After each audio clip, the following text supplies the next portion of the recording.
ब्रॅकेटचं expansion करायचे, काल आपण फॉर्म्युला शिकलाय. पण त्याच्याही व्यतिरिक्त जर बघितलं आपण x मायनस वन 2 झाल्या, काय हरकत आहे, is equal to 2x plus 3. मग या ठिकाणी काय होते बघा, एक एक मल्टिप्लाय करतो, एक एक जण जाते, x इंटू एक्स, एक्स चा square, x into 1 x, x ची बारी झाली. आता 1 जाते, 1 into x 1x, minus minus plus 1 बरोबर 2x प्लस 3. मान्य का?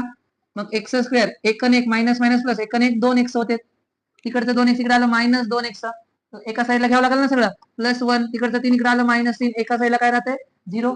मग एक्स स्क्वेअर मायनस मायनस परत प्लस, 2 आणि 2 4x, प्लस 3 मधून एक गेला 2, उत्तर आले मोठ्याचं चिन्ह. आता बघा हे आलं, x square minus 4x minus 2 equal 0, हे स्टँडर्ड फॉर्म आहे का?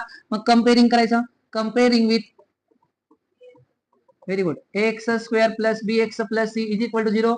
एबीसी ओळखायचे, एक्स स्क्वेअरच्या मागचं ए म्हणजे 1, एक्सच्या मागचं बी म्हणजे -4, राहिलेलं सगळं सी सॉरी -2.